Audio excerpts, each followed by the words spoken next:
Здравейте, в момента сме на Кюстендил с Рафос. Къде си, Рафос? Ела! Ето го, той издържа целият път. В колата му беше доста трудно, реално. Йони, искаш да питаш за някакви колела ли? Сега сме на басейна, тати плува, мамата, а тук е Рафос. Рафи! Рафи! Опитах се да се кача на ето това нещо, което е започна един хамак така. Обаче не стана, защото Рафи просто почна да лая, иска да ме защити. Може би си мисли, че има някаква опасност и не ми позволи да се кача на хамака. Рафи! Той си потопи глава! Охраната! Сега!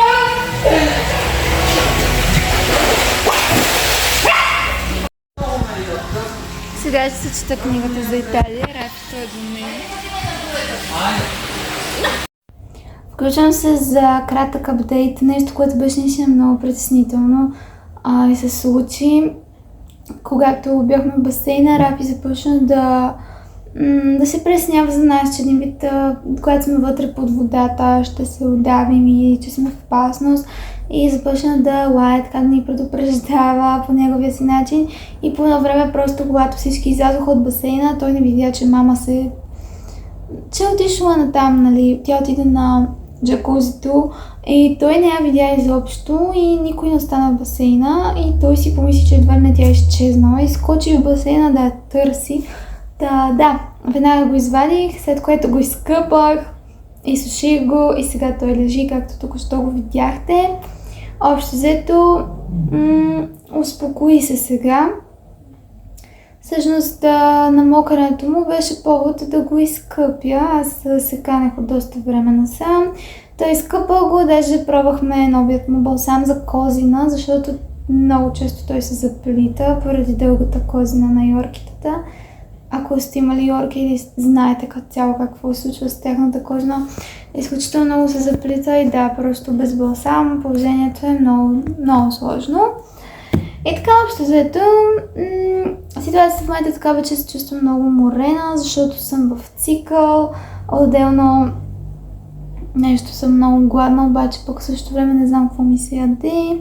Рафито си лежи, нашите са някъде там и така, смисъл, положението е много, много спокойно в момента, в сравнение с това, което беше, защото аз лично страшно много се изплаших, когато цялото това нещо се случи, защото не знаех как да реагирам. Той до сега не е плувал, така че да.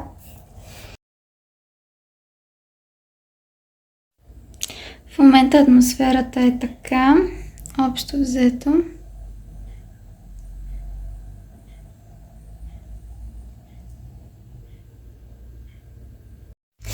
Сега ще готвим за вечеря. Ето го Рафос. И тук.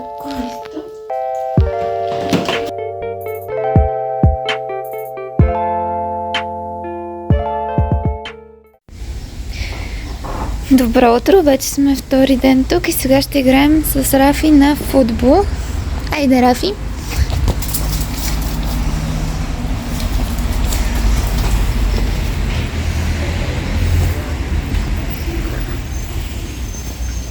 Рафи!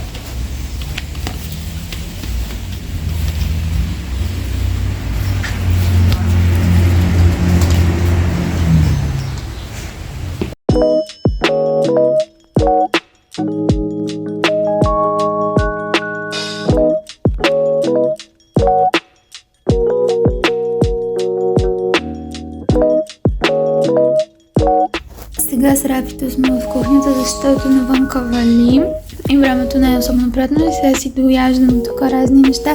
Взехме си моцарела, такава бейби моцарела, много сладка, много готина, с песто.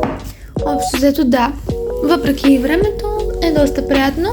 И написах доста задачи за университета. Скоро трябва да чета и книгата, която имам и съм си взела. Има една кафе машина, която е много... Ето я, може да видите. Отдавна си търсим кафе машина, така че е нещо подобно това, което ще си... И общо взето да, за сега такова е положението. Онзи ден карахме колела в града, беше много приятно и това е за сега всичко. След малко ще обиколя да покажа изобщо цялата обстановка.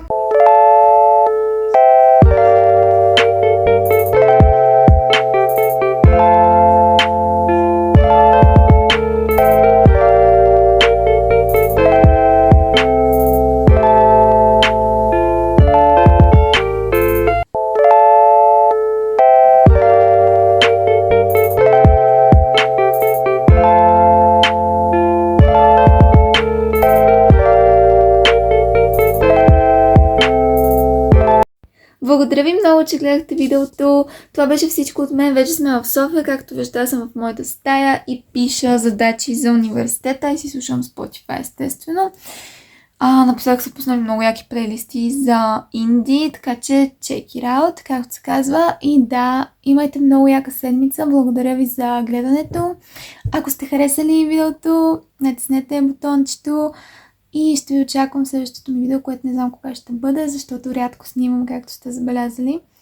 Но все пак се радвам, че запазвам някакви готини моменти. Можеше и повече да снимам, но когато човек е на хубаво място, не мисли за камерата, как се казва. И да, просто беше супер. Ще видим следващия път къде ще бъдем. Аз лично си мисля нещо за чужбина, но да видим. Времето ще покаже и средствата, естествено. Обичам ви и до следващия път.